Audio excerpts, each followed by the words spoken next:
Welcome to the Branded Assets Podcast, your place for hot takes on business, brands, and billion-dollar gossip. I'm your host, Kate Bouchard. Thanks for being here.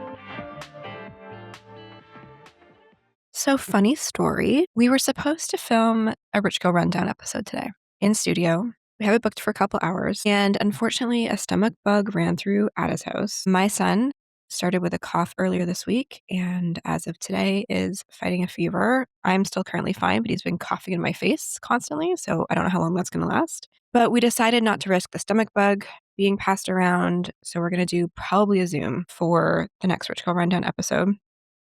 We'll figure it out. Anyway, so we decided to go ahead with the studio booking. And Jillian helps me behind the scenes with content for my personal social media. We've done Loba stuff together, and she's also a part of Team Armature. So Jillian and I decided to move ahead. And we thought, you know what? Kate's been talking about maybe trying to make the solo episodes on camera. Let's go in studio. We're going to shoot some stuff for our partners. We hear ad from every episode. And let's do a solo episode on camera. I spent 2 hours in studio, probably filming the solo episode was maybe like an hour, maybe an hour 15, and it sucked. I hated it. I hated every part of trying to speak to the camera for like 15 or 20 minutes, not being in my sweatpants, doing full hair and makeup and trying to talk directly to the camera. It was not for me. And then I kept getting more and more frustrated because I am a perfectionist. As Jillian said, you are such a perfectionist. I know that it's hard for you. We didn't nail it. So it was about an hour ago that I left the studio. Son is napping, came home, unpacked a little bit, put on my sweatpants, and here we are. All this to say, I don't think we're going to be getting on camera solos unless I get a bigger production budget and can make some magic happen. Today, what I really want to talk about is the oversaturation of celebrity brands. Because remember when it felt like a brand could just succeed simply based off a celebrity's name being attached? Those days are over, and I want to talk about why. Consumers, as we know now, are smarter, we're more skeptical, and honestly, we see right through brands that rely on celebrity or fame alone. We want more than just some famous person's name being attached to it. As we talked about in the podcast a couple of times, the huge news last year about Hailey Bieber's brand Rhode selling to powerhouse e.l.f. Beauty in a deal that was valued at approximately $1 billion made me stop and go, wow, like there's a celebrity brand that actually works, right? That is a huge success story. Rhode has super clean design. They've got beautiful product quality. And they also all along have had really consistent community engagement. But that has not been the case for tons of other celebrity lines. Many actually have flopped shortly after launch, and others have just kind of like faded into the distance, barely to be remembered. It made me wonder and want to really look into, what moves the needle today and what lessons can be learned here. So in this episode, we're going to talk about what Rhode did right, some of celebrity brands who have crashed, and why celebrity alone is not enough in 2026. We've all had that morning when you get up, take a look in the mirror, and notice that your skin is just looking kind of lackluster. If you're tired of feeling disappointed by products that don't deliver, or you don't know where to start, Dear Lucy is for you. Their marine antioxidant serum was formulated to do the work of 4 products in just one step. So it's this ultimate morning routine in a single bottle. The product is dermatologist recommended, and it's clinically proven to visibly fade dark spots and smooth out wrinkles in just 8 weeks. I love the feeling of my skin after I've used this serum. So if you want to take the guesswork out of your skincare, visit dearlucyskincare.com and use our exclusive code BRANDEDASSETS for 15% off. That's dearlucyskincare.com.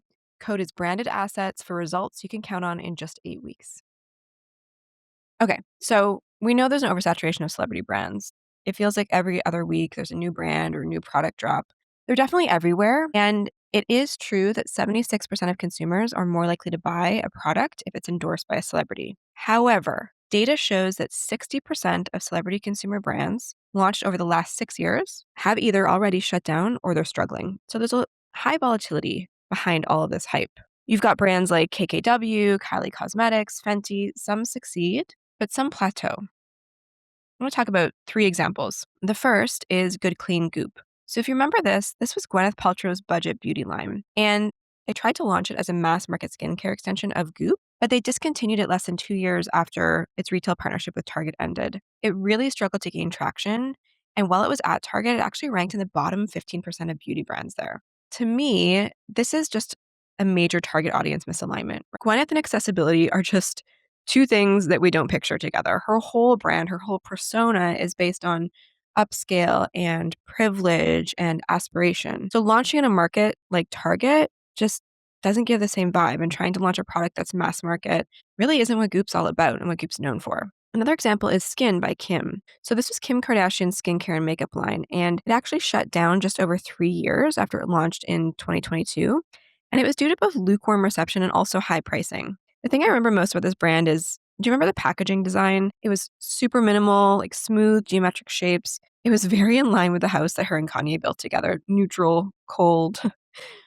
Anyway, the brand's assets, they folded into her Skims parent business, Coty, which invested in the brand in Skin by Kim and actually absorbed quite a large loss. Obviously, Skims is a totally different story for Kim, but I'd argue that from an alignment perspective, Kim and shapewear are just a better fit. Let's talk about Rihanna's brands. Actually, I have two examples of this. The first is Fenty, the fashion house. This was her fashion label under LVMH, and it launched in 2019, but it was closed by 2021. This collaboration just didn't sustain sales, and it actually had a reported loss in the millions. Then there's also Fenty Beauty, which, while not fully closed, LVMH has begun selling some of its stake in Fenty Beauty due to slowing sales and a reduced access to prime retail space. So both those things, the sell-off and the reduced access, are a strong sign of that celebrity momentum fading. This one, like, I'm a Rihanna fan. This one hurts because I actually really like some of their makeup products. She was one of the first ones to come out with a much more diverse range of color options in her product for different skin tones. And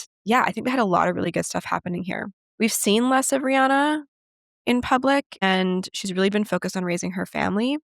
And I wonder if, without her front and center constantly over and over for Fenty Beauty, if that's part of some of this slowing momentum for the brand. But again, this is not unusual because Business Insider and Forbes report that 75% of celebrity product launches fail to sustain beyond even year one. Meanwhile, Rhode, that Hailey Bieber skincare brand, is killing it in engagement and aesthetic. So the pattern is clear. Fame might open doors, but it's not what keeps people walking through them. Okay, it's time for a question from our community. So the question is, when you have an idea, how do you move forward sharing it without worrying so much about someone stealing the idea? This is a great question because I find that a lot of more inexperienced people or inexperienced founders do not understand intellectual property, IP. They haven't gone through the process of patenting anything or getting trademarks. And I get it. It's a totally new world. And if you haven't done it, you likely haven't spent the time to research something that you haven't needed. There's a number of ways to reduce concern around sharing your idea in the early stages. One of them is, if you're going to be investing in your business, if you're a startup looking to scale and grow and make a mark, spend the time patenting your idea, spend the money getting your brand name trademarked early on. This will give you a bit more of a sense of confidence and reassurance when you do start sharing your ideas more broadly with investors in the public, etc. Even if you haven't completed, it takes quite a while to go through these processes. It's 2026. I believe I did my first trademark search in like 2020 for Loba. And I believe we filed in 2021 in 3 categories. Actually, maybe I should do an episode on IP because there's a lot to know and explain, too much to get into just in answering this question. But we finally just got our trademark in 2026. It takes that long to go through the process. However, if you submit for and file before the next person does, then you are ahead in line. And so that process has already started. Someone can't jump in and beat you to the punch if you've already filed. So that's an important thing to consider, is investing the money up front if this is a super major concern for you. But I will talk about IP in another episode, I think, because people also don't understand patenting utility versus design and what actually is considered novel.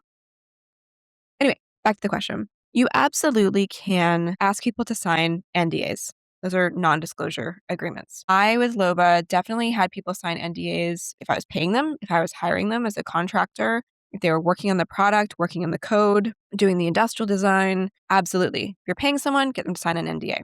I also had some advisors who were in the space, a manufacturing company who very kindly agreed to be an advisor for me. I had their CEO sign an NDA and he was very happy to. I was going to be sharing financial information with him and product design, and he was absolutely sending me an NDA. So relationships like that as well. I do have to tell you that many angel investors and venture capital firms refuse to sign NDAs before hearing a pitch. Absolutely refuse. Some of them are offended. It's pretty standard and pretty normal in the startup ecosystem. There's a lot of reasons why, but essentially they don't refuse to sign them because they want to steal your ideas. They get hundreds and thousands of businesses coming through their deal flow, in a year. So sometimes they refuse them because it's administratively a nightmare. Sometimes they refuse them because it would expose them to risk. It might prevent them from investing in competing companies to yours. And it also just generally slows down their ability to evaluate a bunch of startups. Do take effort to protect yourself and your ideas. Look at patenting, look at trademarking, look at NDAs when you can use them. But it's really important to remember that execution matters far more than the idea. There's lots of startups, there's lots of people building similar things at the same time. So yes, make it a consideration. Do what you can up front to protect yourself. Invest in the process of trademarking and patenting, but then also just do a good job. Execute, make it happen. That's what will stand out. Okay, I hope that's a helpful little 101. As always, I very much recommend speaking to professionals about this, working with a trademark agent, working with a patent and IP lawyer. Those are absolutely things worth investing in if you're serious about starting this business. One example that's top of mind for me, I'm obsessed with Martha Stewart, and especially in her later years.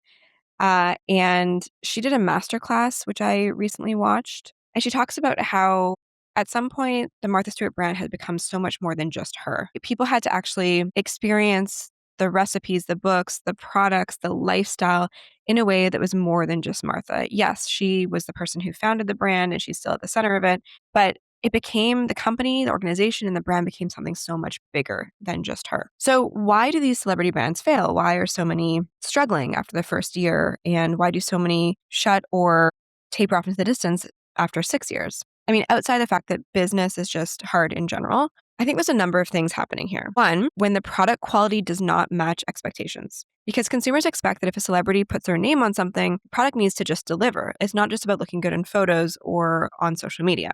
When the product does not, that trust collapses quickly. An example of that was that Kylie Jenner's Kylie Skin had a bunch of backlash after promoting a walnut scrub that dermatologists said could actually damage your skin. So it hurt their credibility early. A celebrity name can get the attention, but it can't fix that performance, and disappointed customers these days share negative reviews widely on social media. We also eat up celebrity fails, if you will. And so you get this virality to some of this content that really makes it challenging for a brand to continue on.